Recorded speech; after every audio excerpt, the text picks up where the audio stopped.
Anyway, in 1991, Roy looked around the educational landscape and felt that there was no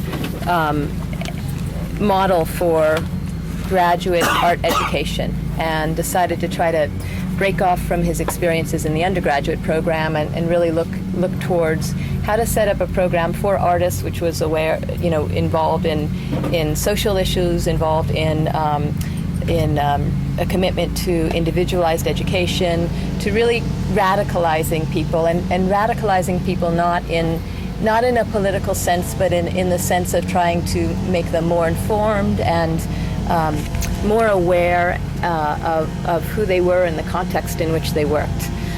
So he, through a series of different people, we were connected up. Someone who I worked with kind of suggested me to come on board, and so I came on board about 8 months before the program started to help him, initiate the program.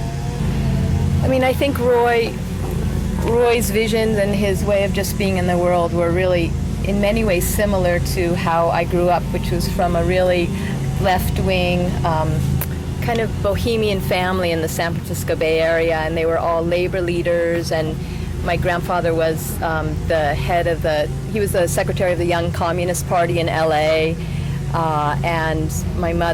grandmother is a feminist writer, and brought up really about kind of working for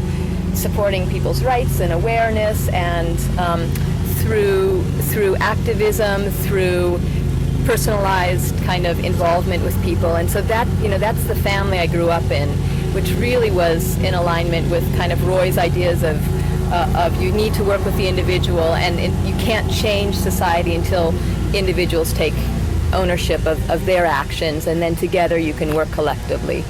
So it really was this marvelous kind of, blending of my background and my commitments with Roy's vision. When we started, there were a couple things that I spoke to Roy about, that sometimes when movements occur, social movements, political movements, there's a tremendous amount of energy, and you need to do tough things, and sometimes some of the humanity is lost with it. So that if he wanted to work with me, one of the things which was really, really important to me was that there needed to be,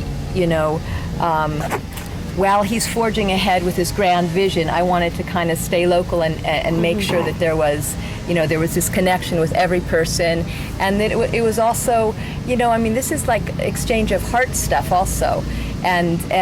I think that's where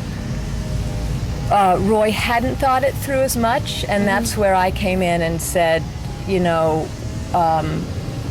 if here's what I can offer, which is that I'll commit and always work with every single person, wherever they are at, and try to support their process, to gaining the vision that you have for larger kind of change in the world.